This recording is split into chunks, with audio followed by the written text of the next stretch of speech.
you'd like to share with us today, Miss Diamond? More than you know?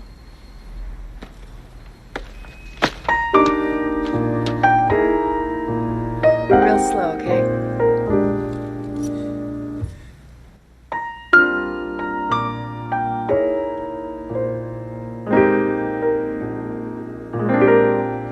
More than you know, more than you know, man of my heart, I love you so. Lately I find you're on my mind, more than you know.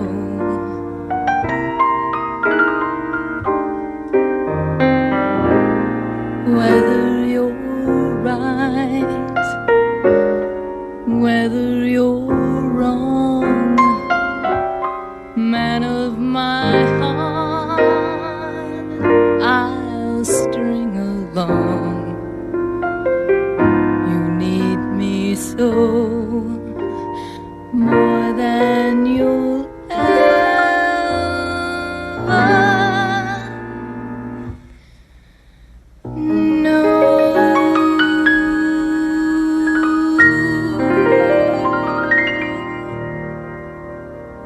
(2위) 영화 알아보겠습니다. 2위 영화는요. 여러분 감사합니다. 이 밤의 마지막 연주였습니다. 저희만큼 즐거운 시간 되시길 바랍니다. 그리고 조심해서 들어가라는 뜻이죠. 2위는 사랑의 행로. 하와이안인가요?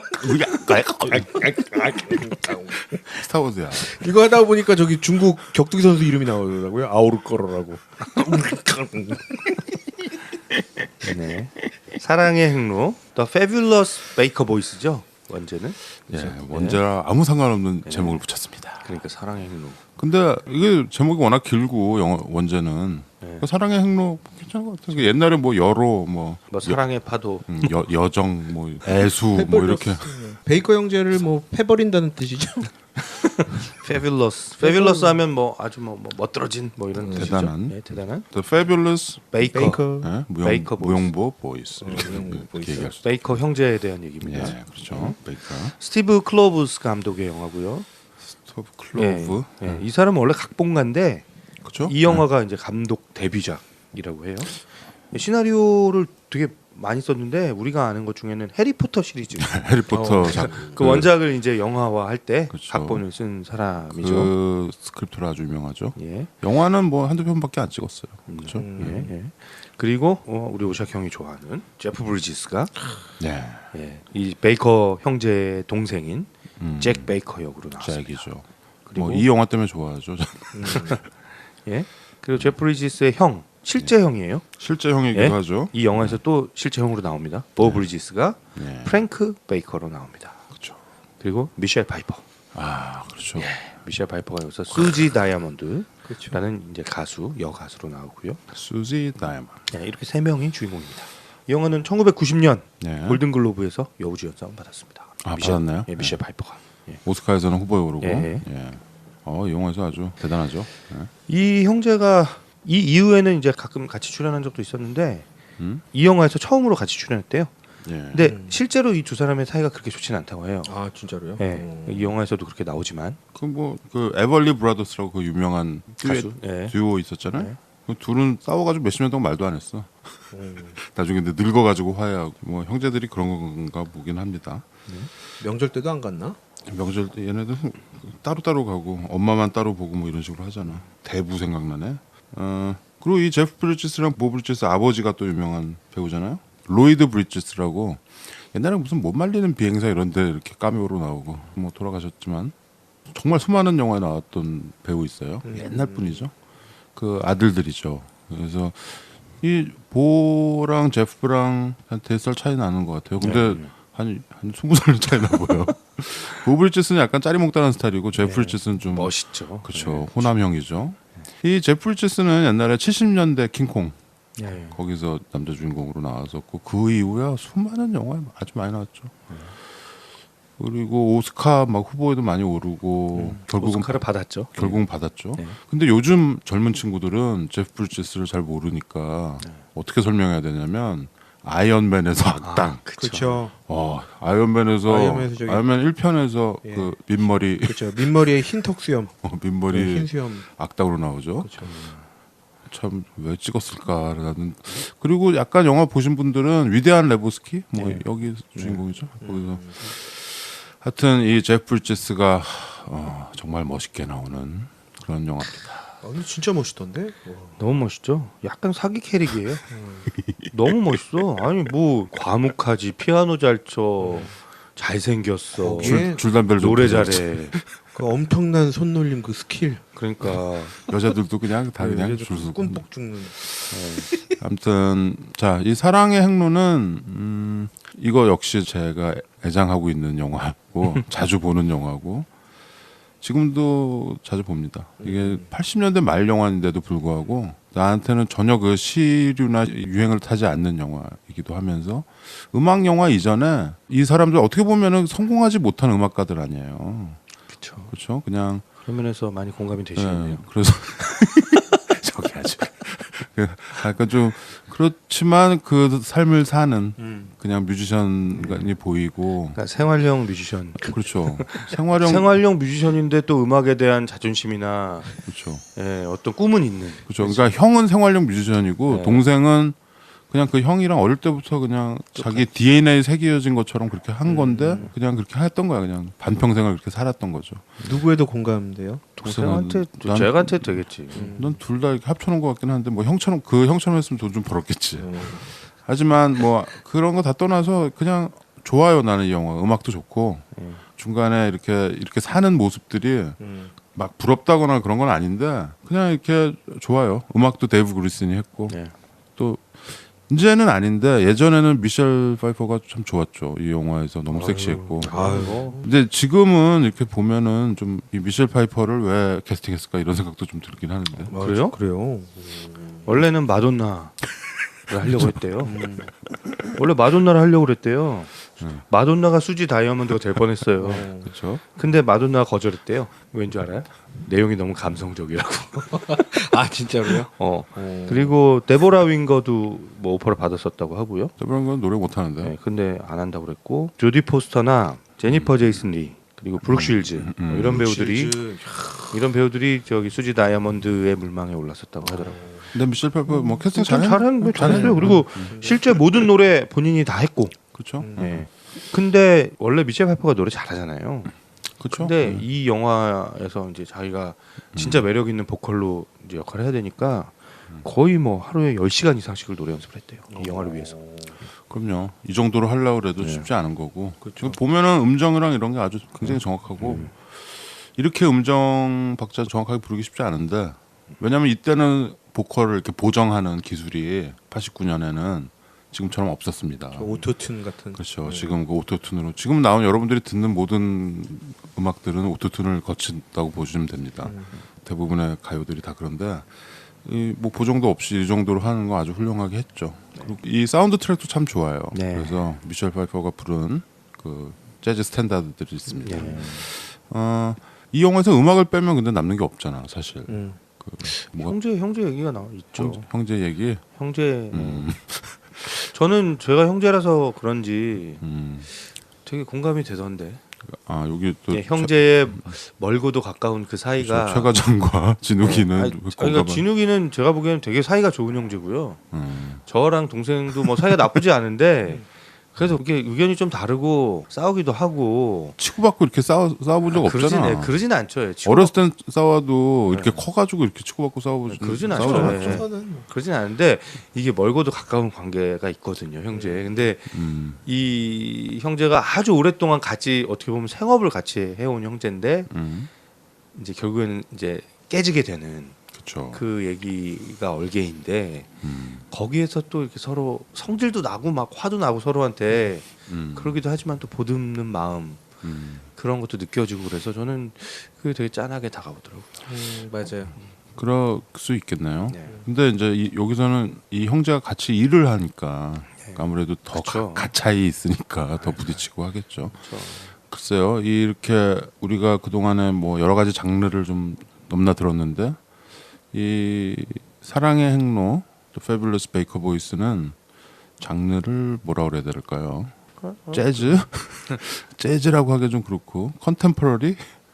그러니까 이 두 피아니스트는 피아노 두 대를 놓고 더블 피아노를 마주 놓고 호텔 라운지 이런 데서 연주하는 그런 아주 그냥 뮤지션이에요. 네. 근데 이 두 뮤지션의 얘기를 이렇게 보여줍니다. 그래서 보고 있으면 공감도 되고. 근데 그쪽 문화가 그런 거니까. 우리로 따지면은 뭐라 그래야 될까? 그냥 우리 호텔 라운지 이런 데 가면 외국인들 뭐 필리핀이나 이런 데서 오신 분들이 연주 많이 하죠. 굉장히 잘하죠. 그런 분들이라고 보시면 돼요, 이 사람들이. 근데 이제 형인 프랭크는 이제 어떻게 보면 동생에 대한 그 책임감도 있는 거예요. 있지. 예. 그러니까 우리가 먹고 살려면 이걸로 영업도 잘하고 사람들한테 아부도 좀 하고 또 그 공연 장소에서 사람들한테 이렇게 엔터테이너로서 즐거움도 줘야 되니까 뭔가 이렇게 만들어진 각본에 의해서 막 공연을 하려고 그래서 하는데 아까 진욱이가 했던 예, 뭐 그런 거 그런 것도 하고 예. 그러니까 이 개그도 치려고 하고 농담도 하고 예. 잭은 말 한마디 안 근데 하지. 잭은 형이 뭐 그러면 싫어해요. 그러니까 억지로 따라하거나 형이 이렇게 하라 그러면 억지로 가거나 또 그 이렇게 또 이게 갑질하는 매니저들이 있거든요. 그쵸. 그러니까 이 돈을 주고 쓰는 사람들이 니들 뭐 내가 안 부르면 끝인데 뭐 이런 마인드가 있으니까 그런 거에 대해서 형은 어떻게든 비유 맞춰서 그쵸. 하려고 하는데 네. 동생인 잭은 싫은 거야. 그렇죠. 형이 너무 또 비굴하게 굴면 네. 그것도 보기 싫은 거고. 자존심 상하는 거 어. 같고 쇼맨십이 없죠 동생이. 그렇지. 예, 그냥 자기는 그래서 도리어 자기가 매일 가는 그 재즈바 같은, 재즈바에 네. 가서 혼자 이렇게 정말 행복에 빠져서 연주하는 걸 너무 좋아해요. 하는 거죠. 그런 거 씬 있었잖아요. 제프 그러니까 동생이 무대에서 담배 피면서 피아노 연주하거든요. 그러니까 담배 피는 거 갖고 갑질을 했어요 누가. 그 호텔에서. 호텔에서 담배 피면 호텔에서 안 연주할 했으면 때 좋겠다. 안 했으면 좋겠다가 아니라 담배 피지 말라고. 담배 피지 말라고 뭐 그럴 거면 뭐 다른 데 가서 해. 뭐 이런 식으로 얘기를 하지. 거기 아주 인종적인 발언을 하잖아요. 네. 그럼 어디 저 재즈바 가서 흑인들이랑 하지 여기서 감히 막 그런 얘기 하죠. 그렇죠. 무대에서 담배 피려면 재즈바에서는 사실 아주 근데 그냥 그렇지. 자유롭게. 아니 네. 우리도 생각해봐. 호텔 라운지에서 공연하는 애가 호텔 그 피아노 치다가 계속 담배 네, 피면서 그 얘기인 것 같아요. 장식 음악이잖아 이거 사실. 그러니까 호텔 라운지는 라운지 음악. 장식 음악 그냥 이거 감상용 음악이 아니라 자기들끼리 뭐 하는 거에 그냥 분위기 맞춰주는 음악을 바라는 건데 거기에 특별 이벤트로 여자 싱어를 모집하면서 음악성이 이제 거기서 음악이 발견이 되는 거죠. 먹고 살기 힘들어서 계속 잘려요. 직장에서. 예. 여기저기서 이제 계속 잘리니까 아 우리 뭔가 변화를 좀 꾀야겠는데? 라고 하면서 가수를 이제 영입을 하자. 싱어를 하나. 영입하자. 그러면서 오디션을 이제 보는 거죠. 그렇죠. 그래서 뭐 여자 가수를 오디션을 하는데 재밌죠 그 오디션 씬이. 네. 여기도 역시 그 커미트먼트처럼 아주 다양한 장르의 여자 가수들이 다 옵니다. 그 편집 아주 네. 재밌게 했어요. 오, 뭐 이렇게 노래하는 가수더고요. 예. 코멘트먼트가 이걸 보고서 했나? 오디션 씬을. 아무튼 오디션을 보는데 늦게 미셸 파이퍼가 나타났죠. 그렇죠. 여기 디테일 있죠. 37명째까지 보냈다가 미셸 파이퍼가 이제 다이아몬드가 38번째 광땡이 되어서 옵니다. 오, 38 광땡이죠. 38 광땡이네. 37 망통 다음에 38 광땡이 되죠. 그래서 여자 싱어를 하나 구합니다. 이 둘이서 같이 15년간 이제 프로를 했고 같이 뭐 피아노 30년을 쳤다나. 하여튼 잭은 30대 말이고 네. 프랭크는 40대 초반 뭐 이 정도 되는 것 같아요. 결혼도 하고 그렇죠? 아이도 있고. 잭은 근데 싱글이고. 네. 근데 이제 드디어 이 수지 다이아몬드라는 여성 가수를. 근데 얘는 아주 되게 뭐 이렇게 가감이 없고 뭔가 성격이 아주 대차죠. 대단하죠. 그리고 뭐 거침이 없어요. 복장 같은 것도 지 마음대로 입고. 그러니까 이제 무대에 올라가야 되는데 옷을 이상한 걸 입고 와가지고 막 보브리지스가 막 화를 내면서 데리고 와서 옷을 옷 사주죠. 사주죠. 드레스 사주고 예. 첫 그- 공연할 때 그렇죠. 거의 처음 대사가 이거였거든요. 저는 2년간 콜걸했어요. 그 오디션 볼 때 아주 그런 거 그냥 보통 예. 숨겨야 되는데 그런 얘기는 나 에스코트 서비스 했었다. 네. 트리플 A 뭐 이런 거 하죠. 거기에 미국에서는 이제 에스코트 서비스라고 하죠. 이렇게 호텔 같은 데 전화 오면은 에스코트 회사에서 여자를 보내주고 뭐 이런 게 있나 봐요. 그래서 자기 그 일도 했었다. 뭐 이런 얘기를 하죠. 그래서 나중에 왜 잭이한테 심한 말을 하잖아요. 맞아요. 그렇죠. 그, 상처 주는 그렇죠. 창렬한 말을 하죠. 아무튼 이렇게 해가지고 이 여자를 하나 영입을 했더니 갑자기 인기가 많아지는 거지. 여기저기서 막 부르는 거죠. 막. 그렇죠. 예. 그래가지고 점점 잘 나가. 예. 근데 점점 잘 나가다 보니 이 싱어의 비중이 점점 높아지고 원래는 이 베이커 보이스가 주인공인데 얘네들이 약간 백밴드처럼 돼버리는 정도로 유명해졌어. 그렇죠. 그러니까 얘네들의 이제 전성기가 된 거죠. 뭐 그런 얘기입니다. 그렇게 돼서 나중에 근데 수지가 자기 어디 제안 받았는데 자기 이제 솔로 커리어를 해야 되겠다. 그래서 나가고 그러면서 싸우고 또 잭이랑 수지랑은 또 이제 러브 라인이 좀 가죠. 둘이. 그리고 잭이랑 프랭크는 대판 싸우는 거. 대판 싸우고 서로 막 그냥 거의 그 케이블 TV 간 날, 케이블 TV 가서 피로 친 날. 그 저기 UFC 그렇죠. 그 케이지 안에서 싸우는 것처럼 형제가 싸우고. 근데 거기서 동생이 형 손가락을 꺾으려고 그러잖아. 네. 거기서 이 둘이 정말 싸우는 것 같아. 이 둘이 진짜 형제니까 좀 그 케미가 나오더라고. 그리고 둘이 애증이 있을 거 아니야, 형제니까. 좀 그게 좀 진짜 같기도 하고 또 둘이 별로 사이가 안 좋대잖아요. 제프랑 보랑. 그러면서 이 베이커 보이스가 드디어 파탄이 나는 거죠. 그리고 잭은 자기가 정말 하려고 했던 재즈 쪽으로 가는 것 같고 보는 뭐 집에서 이제 그냥 나는 레슨 같은 거. 나는 그냥 동네 애들 레슨만 해도 우리가 예전에 하던 만큼은 벌 거야. 막 하면서 선선히 받아들이고. 피아노 정말 잘 치거든. 왜냐하면 근데 여기서 이 둘의 피아노 실력은 정말 내가 봤을 때 최고야. 이렇게 피아노 치면 이게 호텔에서 나온 지는 그 정도 실력은 아니고. 그 수준은 훨씬 일단은 넘어갑니다. 이 피아노는 다 데이비 그루신이 친 거예요. 데이비 데이비 그루신이 다 친 거고 그냥 이 두 배우는 손가락 싱크만 맞추는 연습을 해서. 그렇죠. 예. 그리고 제프 브리지스는 되게 음악적인 관심이 많고 옛날에 뭐 앨범도 하고 저기랑 또 친하잖아. 그 마이클 맥도날드랑 뭐 케니 로긴스 이쪽이랑 친해. 두비 브라더스 그 멤버랑요? 그렇죠. 그 제프 브리지스가? 케니 로긴스, 마이클 맥도날드랑 친해. 그래가지고 뭐 사회도 봐주고 다 나이도 비슷하고 친해. 그 부류구나. 같이 놀더라고. 술 친구구나 술 친구. 어울리네요. 예. 그리고 뭐 제프 브리지스는 나중에 그 크레이지 하트라고 아주 유명한 제프 브리지스는 그래서 음악적으로도 되게 이 사람이 노래도 뭐 나쁘지 않고 어디 가서 노래하는 거 봤더니 되게 잘하더라고. 그 피아노도 손짓도 굉장히 잘 맞추죠. 피아노도 좀 치고. 그래서 이 영화에 잘 붙었던 것 같아요. 모든 게 이 음악 같은 것도 잘 소화가 됐고 미셸 파이퍼도 마찬가지고. 그래서 모든 게 다 이렇게 잘 맞았어. 이 감독이 뭐 베테랑 감독도 아니고 그렇죠. 뭐 훌륭한 뭐 음악적인 뭐 업적이 있었던 것도 아닌데 자기가 이런 대본을 써가지고 잘 아주 만들었어요. 그래가지고 나는 사실 뭐 영화가 뭐 엄청난 의미를 뭐 영화사적으로 의미를 갖는다거나 뭐 이런 것도 아니지만 나한테는 참 늘 내 뇌리와 이런데 아로새겨진 그런 영화입니다. 이 영화는 저한테도 사실은 그런 느낌이 좀 있죠. 왜냐면 데이브 그루신이어서 음악이 그리고 대학교 2학년 때쯤 봤을 거야. 그러면 이게 한 92년, 93년 이 정도 됐을 텐데 그 집에 혼자 앉아서 군대 가기 전에 봤구나 이걸. 군대 가기 전에 혼자 이제 뭐 이렇게 휴학해놓고 딱 보면 테이프 몇 개씩 빌려다 놓고 사랑의 행로잖아. 예. 군대 가기 전에 뭘 보겠어. 그냥 사랑자 들어가고 뭐 이런 거 보는 사랑의 거잖아. 행군 이런 거 봐야 되는 거 아니야? 행로즈를 보고라서 가는 거니까. 근데 딱 들었는데 전혀 예상하지 않은 이제 음악 영화가 나오는 거죠. 근데 제목이랑은 좀 안 붙었어요, 저도. 예. 나는 물론 이제 살생 영화로 생각하고 봤지. 그래서 에러 영화인 줄 알았구만. 그래서 근데 봤는데 느낌이 뭐였냐면 이 음악이 내가 좋아하는 음악이지라는 생각을 처음부터 끝까지 하면서 보는 거예요. 근데 중요한 건 그 심각한 재즈 음악이 막 나오다가 살짝 퓨전 재즈가 나오는 거야.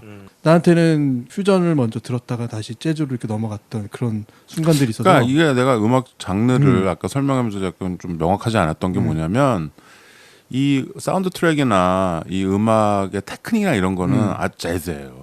재즈인데 이 여기서 얘네들이 뭐 부르고 이런 건 그냥 스탠다드. 그렇죠. 그러니까 우리로 따지면은 그냥 발라드, 성인가요, 대중가요. 그냥 유명한 곡들, 옛날 곡들 이런 걸 하는 거야 호텔 라운지에서. 그러니까 이 좀 약간 모순이 있어요. 그 테크닉이나 이런 게 사실 여기에서 데이브 그리슨이 만들었던 음악은 되게 훌륭한 백뮤직이나 또 피아노 치는 이 사람들의 테크닉도 재즈 스킬이 굉장히 많이 있거든. 좀 그런 게 좀 있어요. 그래서 내가 이 앨범을 옛날에 선물을 많이 했어요. 왜냐면 이게 재즈 입문하기 아주 좋은 앨범이야. 그런 거죠. 재즈로 입문하기에. 왜냐면 여기 나오는 스탠다드들 뭐 중간중간 노래들 이따가 좀 틀어드리겠지만 그런 것들이 처음 듣기 참 좋거든. 그냥 피아노 반주랑 모든 게 아주 잘 편곡되어 있고. 네. 그래서 재즈 입문용으로 좋은 거야. 그거를 김 PD가 그때 들은 거네. 네, 그게 좋았지. 그래서 좋았던 거죠. 그래서 그 느낌을 한참 접어두고 있다가 이 영화는 좋은 음악이 나오는 영화였지라고 생각하다가 한 번을 안 보고 있다가 오늘 아침에 본 거죠. 오늘 아침에 보면서 그래 이거였어라는 게 이렇게 리마인드가 전구가 불이 탁 켜지면서 쭉 그냥 스토리고 뭐고 옛날에 생각했던 스토리는 다 알고 있지만 다 관심 없이 그냥 음악만 쭉 들었던 거죠. 지금 보면서 아침에는. 그러니까 어떻게 보면은 음악 영화라는 게 대단한 어떤 스토리에 의해서 막 뭔가를 막 음악하는 사람들이 열정 막 이런 것도 좋지만 그냥 내가 좋아하는 음악이 쭉 깔려 있는 그런 음악 영화라는 생각도 오늘 아침에 하면서 들었어요. 그리고 이렇게 기억되는 영화 가운데 하나가 아마 그 저기죠 니콜라스 케이지 나왔던 그 술 마시고 죽는 영화. 라스베가스 리빙 라스베가스 같은 그런 영화도 사실은 스토리보다는 음악이 쫙 깔리는 생각날 수 있는 그런 영화였어요. 다만 딱 하나 미셸 파퍼가 되게 노래 잘한다고 생각했었거든. 그 눈도 당시에 못 떼고 눈도 못 떼고 막 봤는데 지금 보니까 물론 잘해. 근데 왜 이정서가 나한테 사라졌지? 라는 생각을 하게 되다가 한 장면에서 이제 쭉 갔죠. 뭐냐면 빨간 옷 입고 그 피아노에서 막 뒹굴고 막 이런 거. 그래서 오늘 빨간 옷 입으셨구나. 그렇지. 너 피아노에서 한번 고르려고. 저 위에 좀 치워줘봐. 굴러보게. 피아노 올라가지 마. 생각만 해도 더럽네요. 그다음에 이 중간에 이 오디션 여들 중에서 제니퍼 틸리가 나오죠. 네, 맞아요. 제니퍼 틸리. 이 제니퍼 틸리가 어때요? 목소리가 요즘 완전 섹시하지 않아? 아니 이 영화에서 말고 이 다음에 바운드라는 영화 있었어요. 바운드 거기도 나오죠. 저는 안 섹시한데. 근데 어느 순간 되게 목소리 들으면 바로 아실 만한. 베티브 목소리라는 그 여자 아니야? 예, 그 중간 나중에 이제 웨이트리스로 일해가지고 나중에 제프 브리츠랑 여기 나중에 뭐 그런 얘기 나누죠.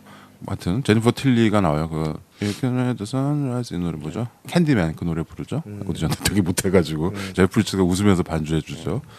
아무튼 음악들이 참 좀 전에도 얘기했지만 입문용으로 참 좋아요. 입문용이라 그래서 뭐 너무 간단하거나 뭐 초보라거나 이런 게 아니고 처음 들어서 딱 좋은 음악들이 많죠.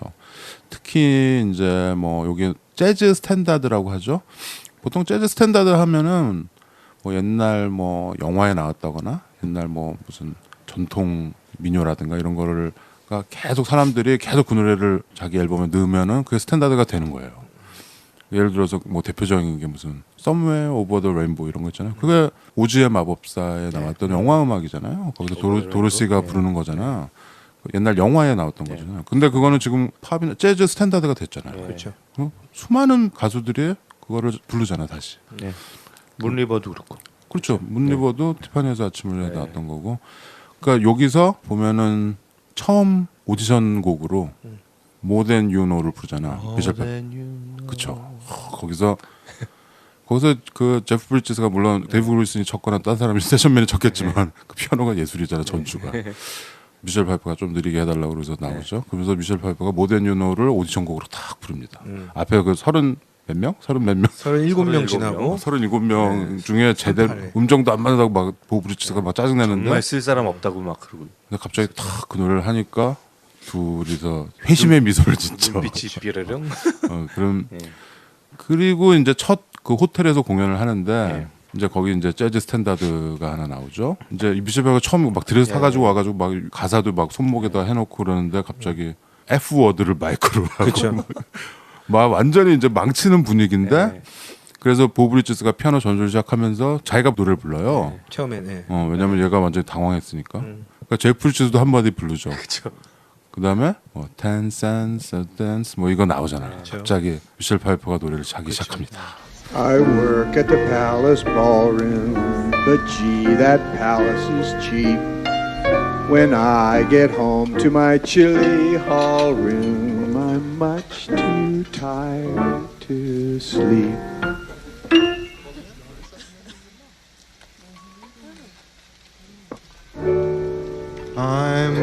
of those lady teachers, a beautiful hostess, you know, one that the palace features at exactly a dime a throw.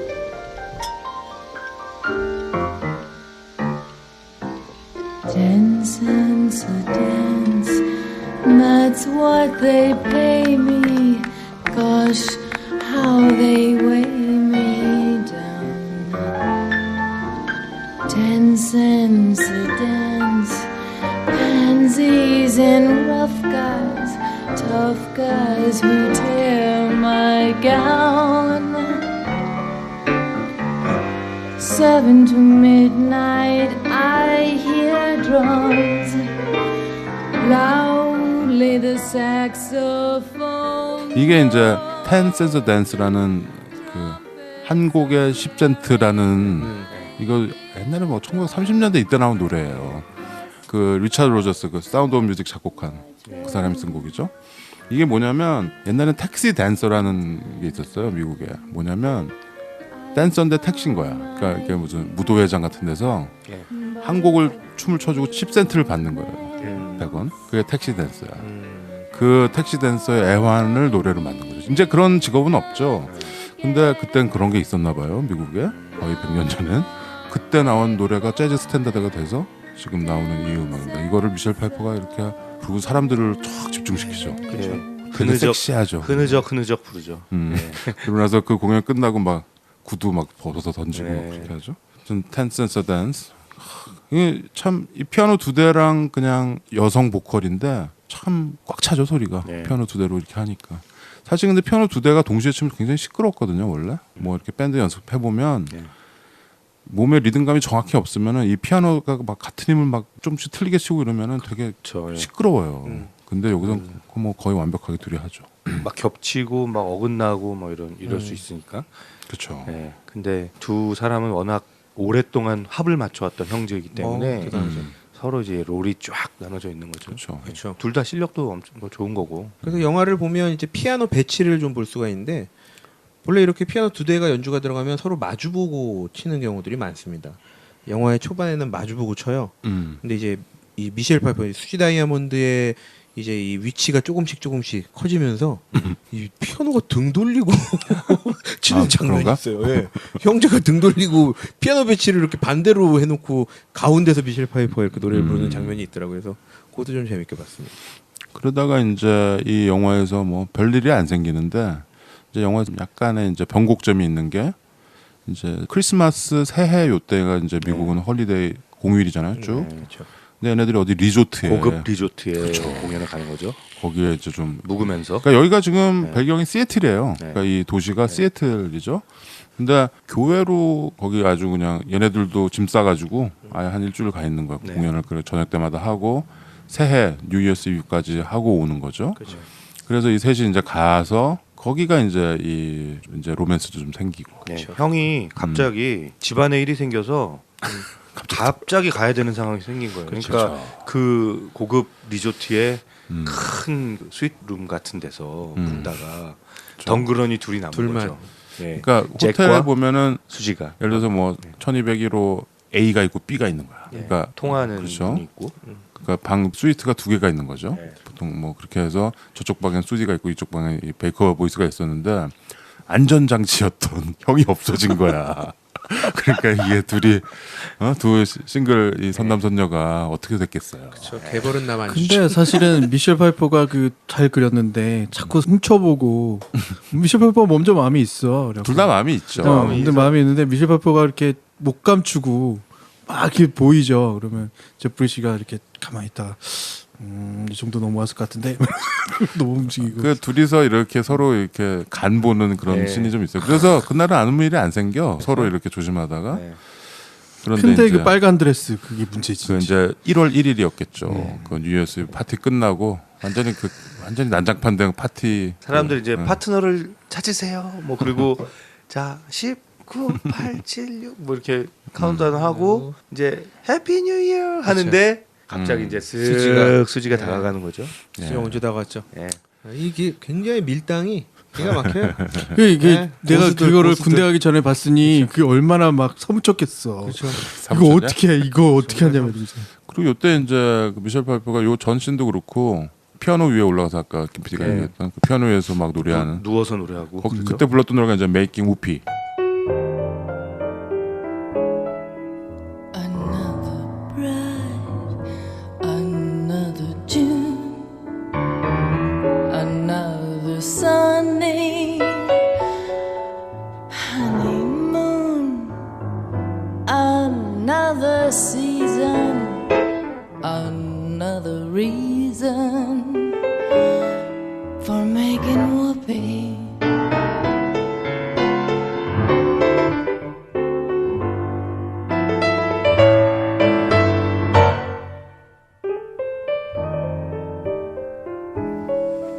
A lot of shoes. 재밌는 노래죠. 이것도 재즈 스탠다드 중에 이 노래를 부르고 뭐 이렇게 하다가 파티 끝나고 둘이 이제 뭐라 사랑의 그러겠죠. 행로를 떠나는 거죠. 아 그런가요? 예, 그 제프 브리치스가 이 등 파인 이 드레스에 음. 맨살을 이렇게 그 장면. 아 기가 막히죠. 그 장면 그냥 뭐 그 장면 너무 섹시해. 네, 그 장면 막 손으로 이렇게 연주하듯이 이렇게 싹 등을 이렇게 이게 드레스 속으로 손이 쓱 그렇죠. 들어가잖아요. 하더니 세상에 그 분명히 드레스에 이 가슴 뽕이 있었을 텐데 뽕을 손으로 대체하죠. 그러면서 강하게 움켜쥐면서 야, 노래를 19금 영화로 가게 되는 거죠. 그것 때문에 행로가 된 거야. 사실 고한 장면 때문에. 아, 근데 아주 뭐 대단 선수야. 네, 아우 그러면서 이렇게 백허그 형식으로 하면서 이렇게 미셸 파이브가 고개를 돌리고 이렇게 백 키스처럼 이렇게 하면서 막 그렇죠. 알았어. 기가 막히네요. 자 보시면 압니다. 그래서 이 둘은 이제 그런 사이가 됐죠. 그래가지고 역시 보통 이런 섹스 씬이 생긴 다음에는 이제 갈등이 생겨요. 보통 남녀간에도 그렇고요. 여기서도 이제 이 밴드 이제 갈등이 옵니다. 그렇죠. 그래서 이제 아까 얘기한 이제 뭐 그렇게 이제 스토리는 흘러가는데 나는 이 영화에서 좋은 장치가 또 하나 뭐냐면 이 강아지 있죠. 개.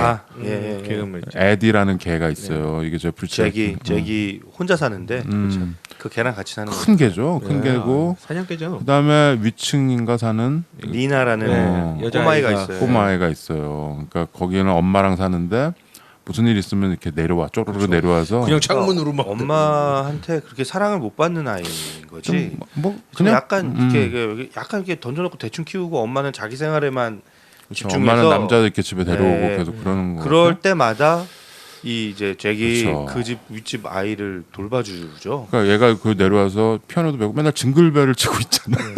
그래서 크리스마스 때 엄마한테 해준다고 했는데 결국 크리스마스 때 와 있죠. 네. 나는 그거가 이 잭의 삶에서 얘 잭은 친구도 없고 그렇죠? 제프 브리치스 되게 외로운 친구도 삶인데. 없고 뭐 여자도 없는 거 그냥 될 대로 되라식으로 살아 그냥 여자는 계속 있죠. 계속 관계를 유지할 진지한 관계는 없고 싫어요. 본인이 싫어요. 그렇죠. 예. 첫 씬에서 예. 야한 씬 나오잖아. 네. 너 그래서 참 그때 그 이거 보려고 그렇지. 첫 씬에서 야호 이렇게 봤는데 음악이 갑자기 들리는 거야. 그래서 이 영화 도대체 첫 뭐지? 씬은 야한 씬이 처음에 좀 나와요. 근데 살짝 그 뒤에는 안 나옵니다. 그러니까 제목이 사랑의 행로였어. 사랑 들어가고 행로 들어가면 이제 그런 거지 뭘 자꾸 울어. 그 포스터나 이런 게 전체적으로 좀 약간 그랬어. 붉은색이었어요. 붉은색. 아 그러고 보니까 형 이 90년대 이때 이 비디오 시대 때는 제목들을 이상하게 이렇게 말도 안 되는 제목들을 짓는 경우가 있잖아요. 아니 그렇게 지어야 손이 또 잘 가게. 팔리지. 네, 손이 가게. 그 다음에 나온 무슨 뭐 저기 뭐 터졌네 뭐 이런 것들 나오기 시작하고. 그때 형이 걸려드는 거구나. 그때 걸렸어요. 그게 또 군대 가기 그게 직전이라. 그런 심리도 있어. 비디오 가게 가서 너무 야한 영화를 노골적으로 고르는 거는 조금 그쵸. 되거든. 그렇죠. 그래서 뭔가 연상되는데 이렇게 이렇게 뭔가 이렇게 괜찮은 영화인 것 같은데 야할 것 같은 영화를 고르는 또그 심리도 보통은 이렇게 옛날 얘기니까 보통은 두 개를 빌리잖아. 하나는 이렇게 뭔가 있어 보이는 듯 명작. 많이 그래. 그런 걸로 하나 딱 하면서 나는 영화 매니아라는 걸 하나 딱 골라놓고 그 밑에다가 이제 하나 까는 거지. 그래서 두 개를 줄 때 꼭 한 장 위에는 명작을 위에 놓고 밑에는 이렇게 아저씨가 딱 주면 아저씨가 그걸 또 이렇게 들주잖아. 그렇죠. 근데 능숙한 그 아저씨들은 살짝 봐. 이렇게 살짝 보고서 이렇게 넣고서 준다고 그런 집을 주로 가게 되죠. 그렇죠. 그랬구나. 그래서 저는 그때 이제 비디오 테이프를 두 개를 놓을 때 응. 저는 눕혀놓지 않고 세워서 놨던 세워서 기억이 나서 아 그래서 비디오 가게에서 이렇게 까만 봉지에 담아주잖아. 당연히 까만 그쵸, 봉지. 까만 봉지. 투명 봉지만 하면 안 돼. 어, 내용물이 안 보이고. 당연하지. 안 됩니다. 자, 그래서 봤던 영화 가운데 하나인데 그 생각 외로 저녁 때까지 이렇게 혼자 젖어가지고 봤던 근데 영화죠. 여기서도 음악에 젖었어. 음악에 다른 생각하지 마. 음악이야. 보면 우리가 서편제에서 이 소리하는 예술가들이 이 약 팔고 이런 데서 노래하잖아요. 그 무슨 만병통치약 파는 데서 하다가 그렇죠. 그런 씬이 나오죠. 보면은 이제 수지가 나가고 네. 다시 둘이 됐잖아요. 그러니까 이제 인기몰이 하려고 새벽에 어디 케이블 TV 가가지고 뭐 모금 행사 같은 거 하는데 거기에 거기서 이제 드디어 세션이 된 거. 꼭지가 돌죠. 그래서 제기. 이 형제가 아까 난투극을 벌이는 게 여기에요. 케이지에서 그런 장면이 나오는 거예요. 그러니까 예술가들이 그러니까 사실 전에 내가 잠깐 얘기했지만 가난하고 돈을 못 벌어도 마지막 하나 남은 건 자존심이거든요. 예술가들한테. 근데 그 자존심이 다치면은 그때는 이제 차단이 나는 거죠. 그때 일이 벌어집니다. 그거는 건드리면 안 되고. 근데 어떻게 보면 또 그게 또 되게 알량해요. 그 자존심이라는 게 사실 별것도 아닌 건데 참 알량한 거를 이렇게 가지고 있기도 하고. 그러니까 나도 뭐 이렇게 나 포함해서 주변을 이렇게 보면은 그거가 참 그래요. 이 예술가들이 갖고 있다라는 그 자존심. 근데 네. 그거는 예술로 치환하면 그런 거고 다 있어요. 누구나 어느 직업에는 다 있어. 되게 속 내놓고 하는 직업 같아도 막 뭐라지? 이거 옷 파는 그 가게 사장님이 여사장님이 다 맞춰주는 것 같지만 그 중에 하나 디자인이 마음에 안 들어요. 이러면 바로 그냥 안 팔아요. 나가요. 이렇게 할 수 있는 마음들이 어느 한 부분은 다 있어. 어느 직업이나. 그 나는 이 영화에서 내가 좋아하는 씬들이 많은데 그 중에 좋아하는 곡이랑 씬이 뭐냐면 아까 그 리조트. 나는 그 리조트가 왜 이렇게 좋지? 가보세요. 내가 간 거 같지 왜 막? 오. 왜냐면 옛날에 그런 적이 있었어요. 우리도 뭐 공연하느라고 제주 신라 호텔 이런 데 가고. 예, 너 예. 갔었나 초가죠? 저는 안 갔어요. 신라 호텔 이런 데 가고 또 어디 호텔에서 이렇게 하루 묵고 아니면 방을 주고 뭐 이런 게 있어요. 그럴 때 있어요. 네, 있죠. 그런 거 좀 생각이 나면서 그러면 좀 놀다가 그쵸? 저녁에만 잠깐 해주고. 그렇죠. 특히 이런 리조트 같은 데는 또 이렇게 이국적이고 네. 좀 나도 좀 맛있는 것도 좀 먹고 이러면서 좀 밥도 잘 저녁에 챙겨줘요. 아유. 밥도 잘 주고 네. 방도 좋은 거 주잖아. 네. 나도 좀 이렇게 그런 게 경험이 있어서 그런지. 근데 거기서 이렇게 테라스에서 네. 술 샴페인 한잔 하고 다 이렇게 기분 좋잖아. 네. 셋이서. 그런데 이제 어디선가 클라리넷 소리가 들리죠. 그게 이제 베니 굿맨의 그 유명한 문글로우라는 노래예요. 그 밤에 그렇죠.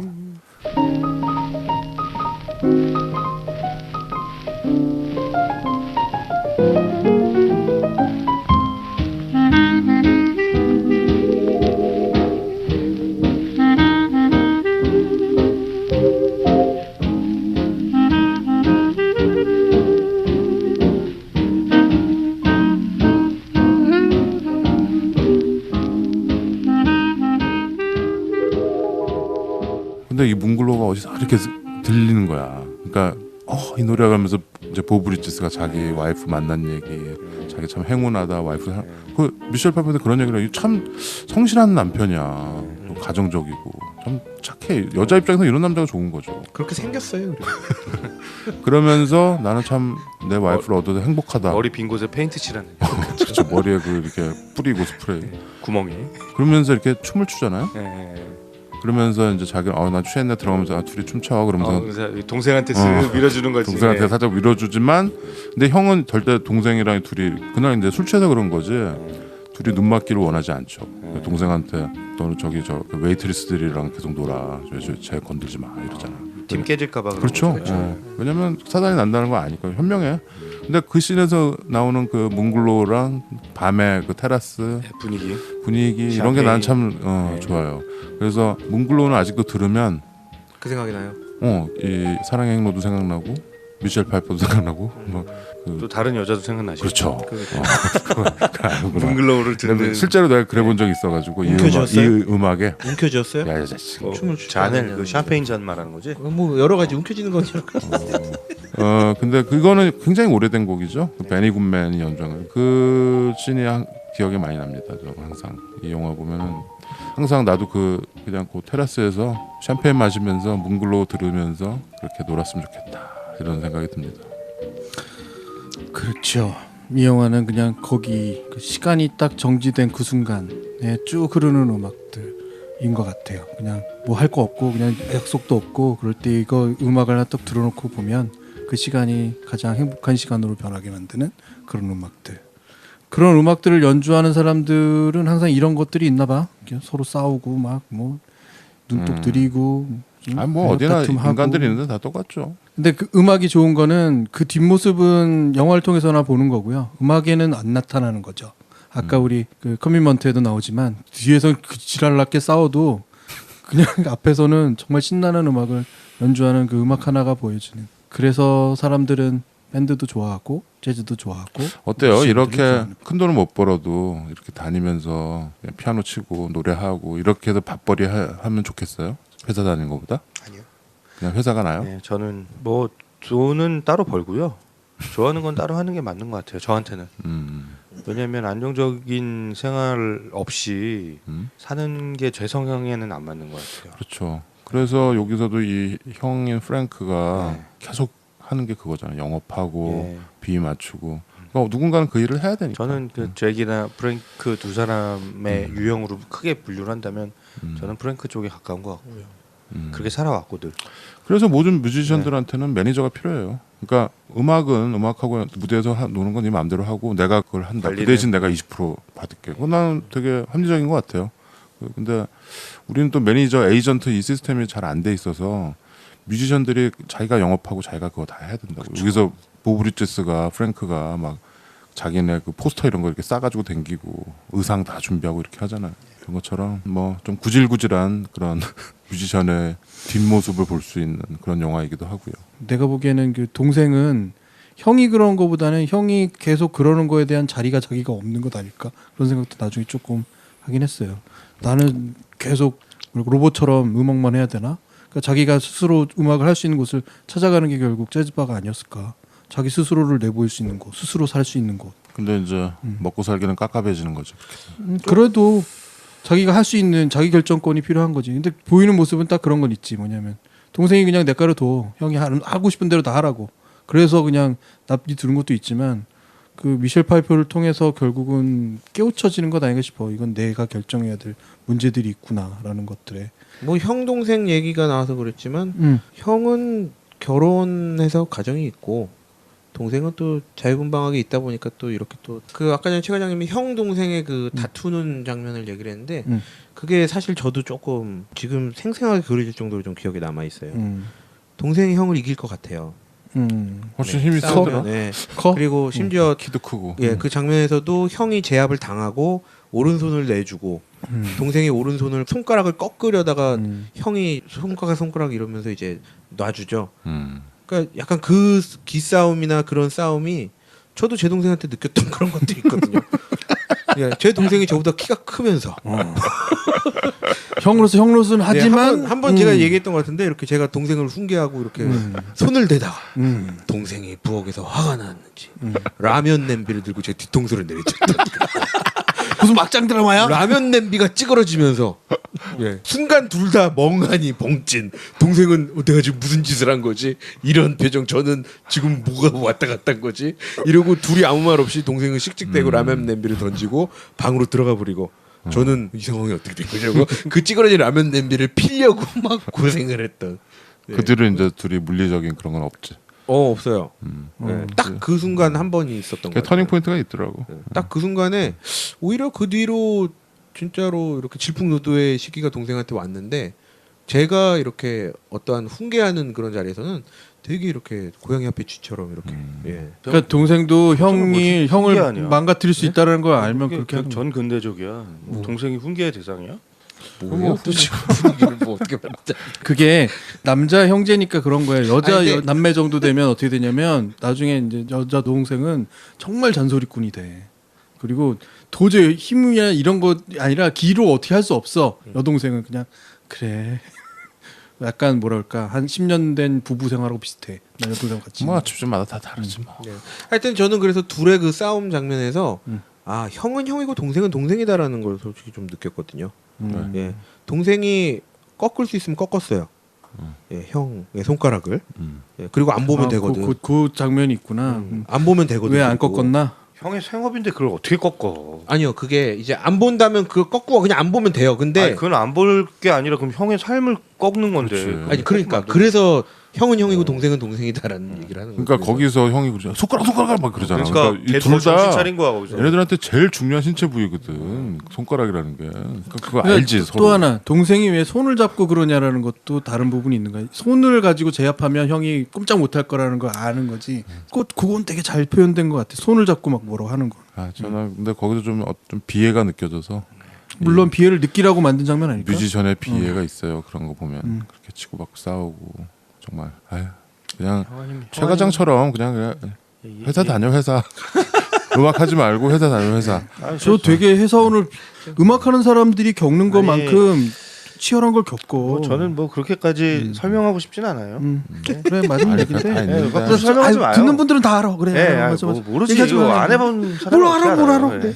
회사원들은 그냥 형 맨날 한 얘기 있어.